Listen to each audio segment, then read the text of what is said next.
क्योंकि वो प्रसंग एक ऐसा प्रसंग है जो कृष्ण गोपियों के प्रेम के साथ साथ समस्त ब्रज के प्रेम का वर्णन करता है। वो प्रेम अद्भुत प्रेम है, उद्धव चरित्र। कन्हैया जब 11.5 वर्ष के हुए, सुखदेव जी कहते राजन मथुरा गए और मथुरा जाकर कंस को समाप्त किया। और जब मथुरा जाकर कंस को समाप्त किया, देवकी वसुदेव को कारागार से निकाला और उन्हें स्वतंत्र आवास प्रदान किया। उग्रसेन जी को मथुरा का राजा बनाया। लेकिन ब्रजवासियों से मेरे कन्हैया एक झूठ बोल के आयो कि मैं परसों आ जाऊंगा, लेकिन परसों न गए और बिल्कुल भी लौट ना सके कन्हैया। और जब जब कन्हैया को अपने ब्रज की याद आती है, मथुरा की महलों की छत पर खड़े होते मेरे गोविंद और अपने ब्रज की ओर देखने लग जाते हैं। उम्मीद होती है शायद कोई आएगा उधर से, कोई ना आए तो ब्रज का स्पर्श करती हुई जो वायु, जो हवा मेरी तरफ आएगी ना, उससे भी मुझे बड़ा सुकून मिलेगा, शांति मिलेगी। मुख किया ब्रज के और मेरे प्यारे को अपनी मैया यशोदा की याद आई, बाबा नंद की याद आई, ब्रज में बिताए हुए एक एक पल की याद आई। सोचते हैं अकेले खड़े खड़े मैया का दिया हुआ वो माखन, बाबा नंद का वो कंधा, ब्रजवासियों की वो नहीं उन्हें वहां। इतने में उद्धव आए। उद्धव ने देखा कृष्ण रो रहे हैं। रोते हुए कृष्ण को देखकर उद्धव पूछने लगे, क्यों रोते हो? क्या आज ब्रजवासियों की याद आ रही है?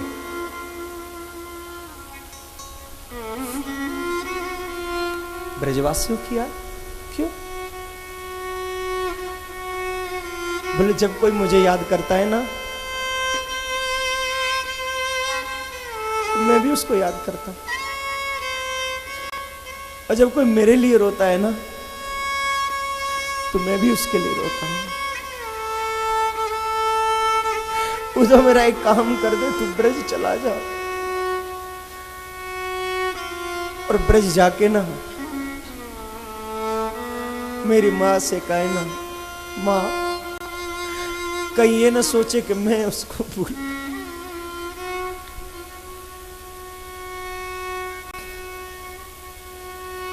अरे मैं नहीं आ सका तो क्या हुआ? क्या मेरी माँ भी मेरे पास नहीं आ सकती?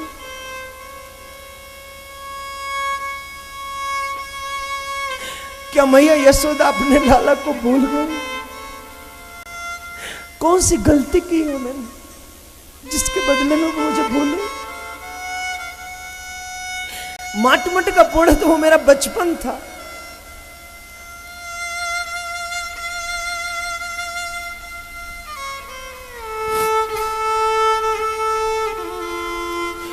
बचपन में हो जाती हैं गलतियां।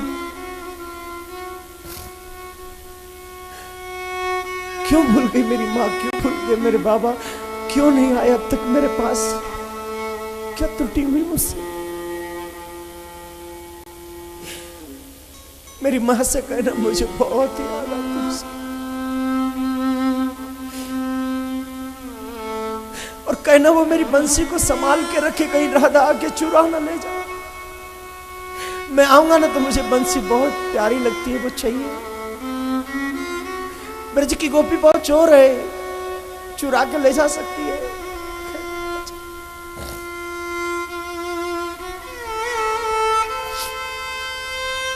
उद्धव कृष्ण की बात मानकर मथुरा से ब्रज की ओर बढ़े। उद्धव ने सोचा था कि कृष्ण से प्रेम करने वाले सिर्फ जनमानस है, लेकिन उसे नहीं पता ब्रज का एक एक पत्ता कृष्ण से प्यार करता है। एक अजीब दृश्य देखा। ब्रज में प्रवेश करते ही एक सखा एक पेड़ को समझा रहा है, पेड़ रो रहा है, कृष्ण वियोग में रो रहा है। पेड़ के मुख से भी आवाज आ रही है, कृष्ण है, कृष्ण है।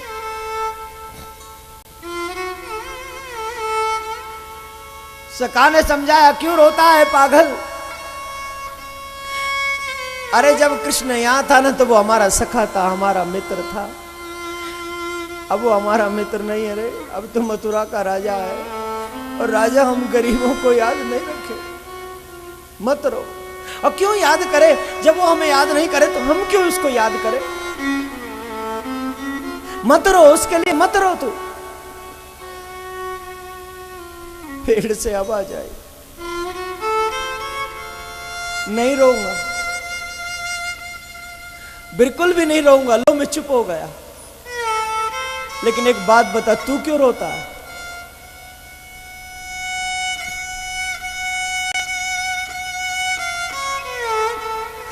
जट मंगल मद जाके सखा उससे लिपट गया। पेड़ ने कहा, तू भी रोना बंद कर दे। कैसे रोना बंद कर दूं रे? कैसे? उस चलिया की बड़ी याद आती, उसका हमारे साथ माखन खाना, गैया चराना, जमुना पे जाना।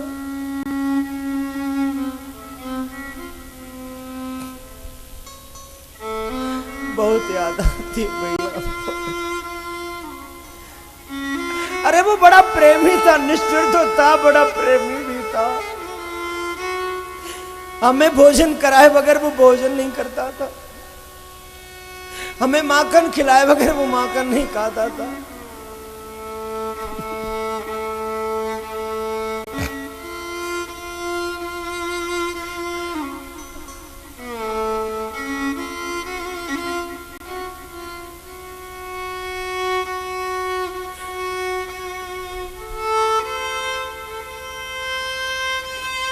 बड़ी बहुत याद।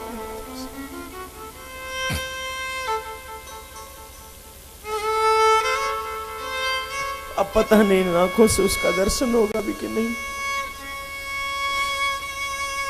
उसी समय उद्धव आए। उद्धव ने बाबा नंद और यशोदा मैया के बारे में पूछा। सखा बोला, पहली बार आए हो? बोले हाँ। ये जो नाली आ रही है ना, किसी से उसका पता मत पूछना। इसी नाली के सहारे सारे चले जाओ। जहां से नाली प्रारंभ होती है समझना वही बाबा नंद का आंगन है। जिसको तू नाली देख रहा है, नहीं, नाली नहीं है। ये समस्त ब्रजवासियों के आंसू है, जिसने नाली का स्वरूप धारण किया।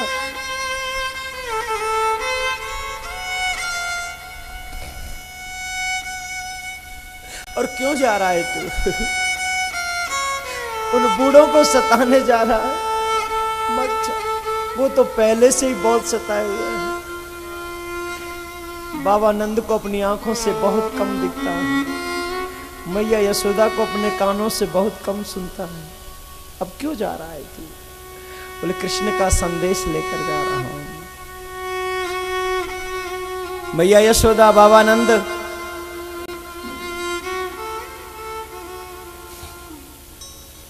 उद्धव जब पहुंचे, उद्धव को कृष्ण ही समझकर अपने गले लगाया। संदेश वाहक भी कम नहीं। इतने दिनों बाद हमारे बेटे को मेरी याद तो आई। गले लगा लिया मैया ने, बेटे की तरह प्यार किया। वो जो प्यार करने लगी, पूछा, मेरा बेटा ठीक है ना? मेरा बच्चा ठीक है ना? मेरा कृष्ण ठीक है? बोले, ठीक है। आपकी कुशलता पूछने के लिए मुझे कन्हैया ने यहां भेजा है। बोल, तो एक काम करियो, अपने उस कृष्ण से कहियो, अगर वो कुशल है ना तो अपने कृष्ण से जाके कहियो, उससे ज्यादा कुशल मैं हूं। मैं दुखी नहीं हूं। अरे माँ बाप की कुशलता तो एक ही चीज में होती है, उसका बेटा कुशल रहे बस। और अगर मेरा बेटा वहां खुश है तो मैं बहुत खुश हूं, खुश नहीं बहुत खुश हूं। मेरे बेटे को राज्य मिल गया, मेरा बेटा महलों में रहता है, यहां उसको मैंने दिया ही क्या था।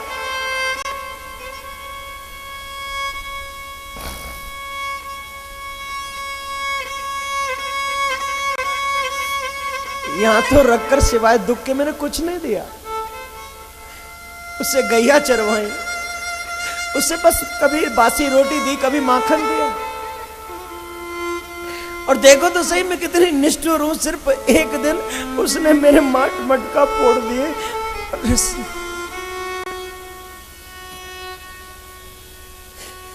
मैंने उसको उखल से बांध दिया।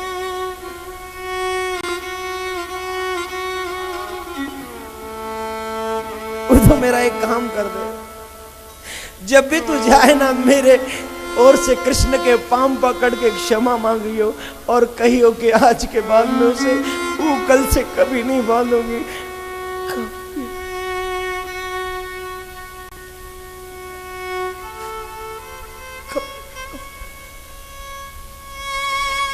बस अगर वो ब्रज नहीं आना चाहते तो कोई बात नहीं, मुझे अपने मथुरा में बुला लो। कभी मां न कहे, कभी मां न कहे, मुझसे मंजूर है, मुझे बस अपनी दासी बना के रख ले, कम से कम नित्य उसका दर्शन तो हो जाएगा।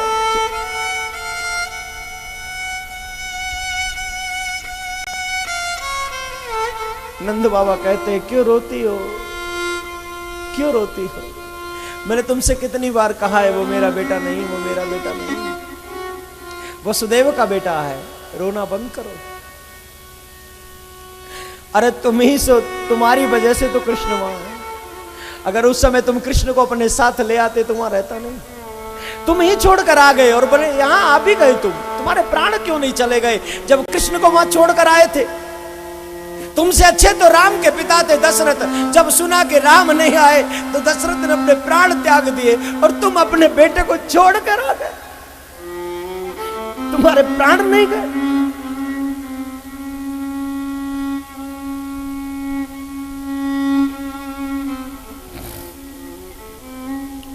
उद्धव देखता रह गया, कैसा प्यार है। कृष्ण को पाने के लिए मथुरा जाते भी नहीं हैं और कृष्ण के लिए ब्रज में बैठकर रोते रहते हैं। अद्भुत प्रेम की उस सागर में उद्धव खोने लग रहा है।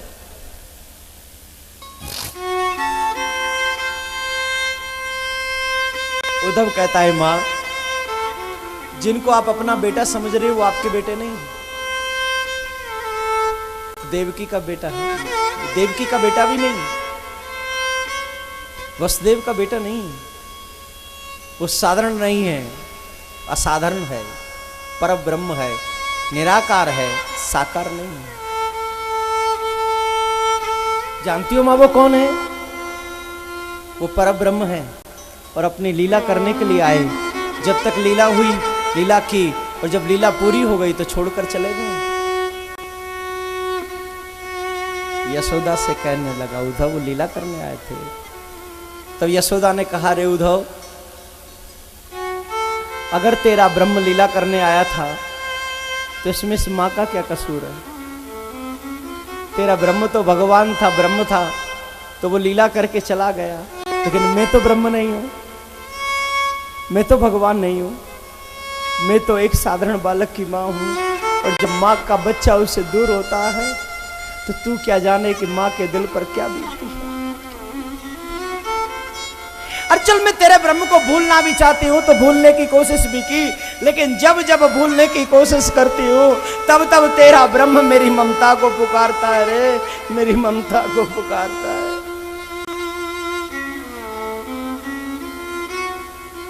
जब जब भूलने की कोशिश करता हूँ मेरे सामने खड़ा हो जाता है और सामने खड़े होके कहता है मैया जादनाते में या ब्रिज में से गया हूँ, मैंने तेरे हाथन से माखन नहीं खाया, माखन दे दे, मुझे भूख लग रही है। जादना से गया हूं, मैंने पेट भर के भोजन नहीं किया क्योंकि तेरे हाथन को माखन नहीं मिला। अब बता, जब जब वो कहे कि मैं भूखो हूं तो मां के हृदय पे कहा बीते। कृष्ण वियोग में मां वियोग के सागर में डूबने लग रही है। कृष्ण को लगा, गोविंद को लगा, अगर मां को मेरा दर्शन न हुआ तो मां के प्राण निकल जाएंगे। उसी समय मेरे प्रभु मथुरा से गरुड़ को छोड़कर दौड़ पड़े और दौड़कर पहुंचे नंद के आंगन में और मैया से कहने लगे, मैया क्या अपने लाला को माखन नहीं खवाया? तेरा माखन मांगने आया हूं मां, तेरा बेटा तुझसे माखन, भूख लग रही है, माखन खिला।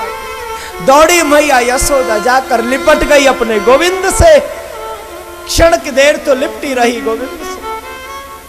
यशोदा कहती अब तुझे नहीं छोड़ूंगी, अब तुझे नहीं जाने दूंगी, अगर जाना ही है तो मेरे प्राण लेकर जा, लेकिन मुझे ऐसे मत छोड़कर।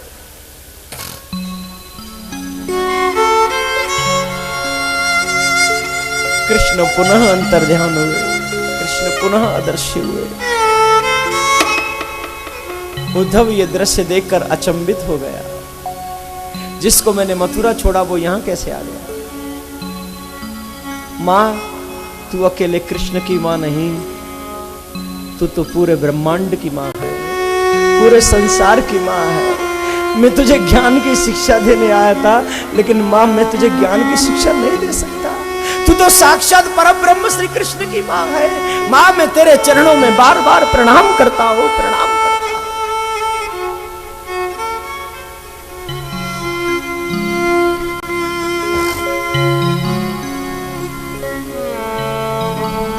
जा ब्रज की गोपियों को उपदेश देकर आ। ब्रज की गोपी जमुना किनारे बेचारी कृष्ण कृष्ण गा रही है, दुखी बैठी है, उदास बैठी है। उद्धव गए ब्रज की गोपियों को उपदेश देने के लिए जा रहे हैं।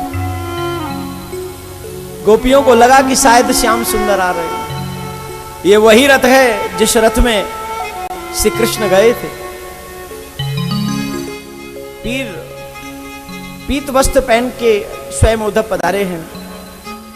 तो गोपियों को लगा शायद आज कृष्ण को निष्ठुर को हमारी याद आ गई, स्वयं चलकर आ रहे हैं।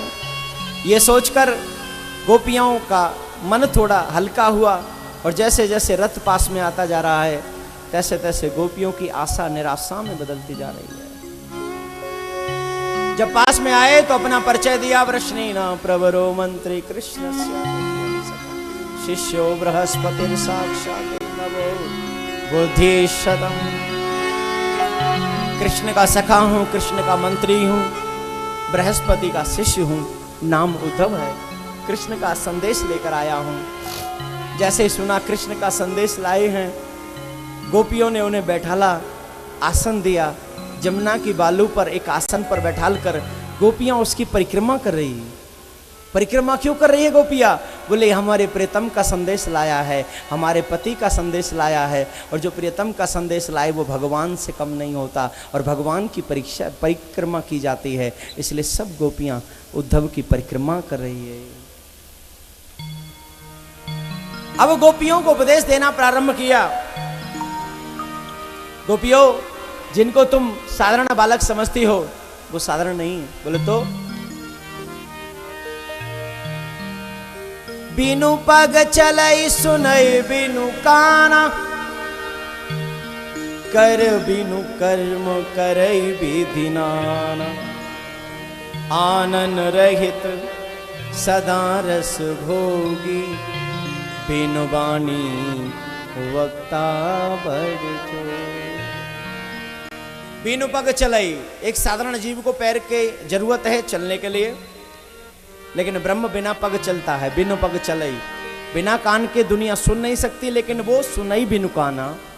दुनिया का व्यक्ति कर से कर्म करता है, लेकिन कर बिनु कर्म करई विधि नाना। उसके हाथ नहीं है, लेकिन वो दुनिया का ऐसा कोई काम नहीं जिसको न कर सके। आनन रहित सदा रस भोगी, दुनिया का कोई भी रस पाना है तो अंग का होना बहुत जरूरी है, लेकिन उसके कोई अंग नहीं है, लेकिन प्रत्येक रस का आनंद वो लेता है। आनन रहित, रहित कोई है ही नहीं, सदा रस भोगी, एक एक रस का आनंद सेवन भोग करते। बीनु वाणी वक्ता बड़ जो। दुनिया के वक्ताओं को बोलने के लिए जुबान चाहिए, लेकिन उसके जुबान नहीं, लेकिन उससे बड़ा वक्ता भी कोई नहीं। ऐसा है वो परम ब्रह्म। गोपियां कहती हैं, अरे उद्धव तूने तो कुछ और ही बदल दिया। तू क्या कहता है, उसके कुछ नहीं? बोले हाँ।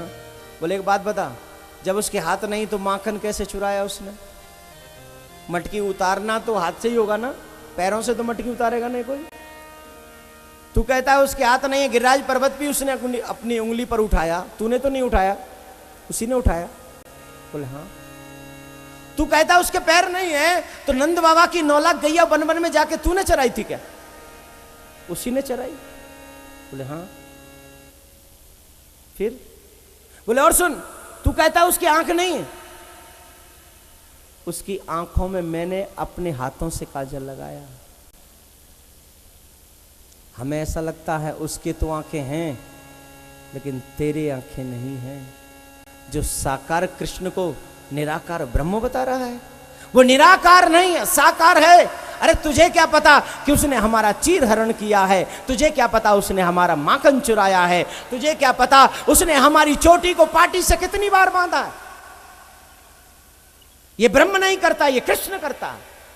ये जो लीलाएं हैं ब्रह्म नहीं करता है, कृष्ण करता है। और बर इसमें उसका कसूर नहीं है, कृष्ण का कसूर नहीं है। कसूर तो हमारा है, जो हम कृष्ण से प्यार कर बैठे, मोहब्बत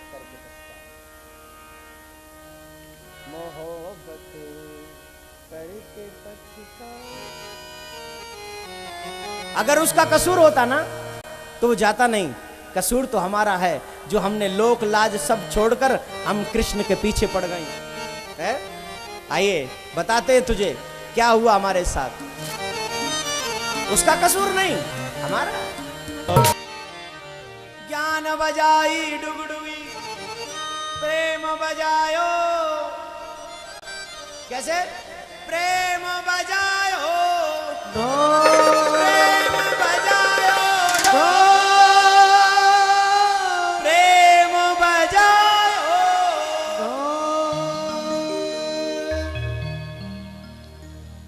ज्ञान की डुगडुगी को छोड़ो, प्रेम के ढोल को बजाओ। और गोपियों को उद्धव उपदेश देने आए थे, लेकिन हश्र हुआ, उल्टे उद्धव ही ब्रज के प्रेमी बनकर गए। और आए थे गुरु बनने, लेकिन स्वयं चेला बनकर गए।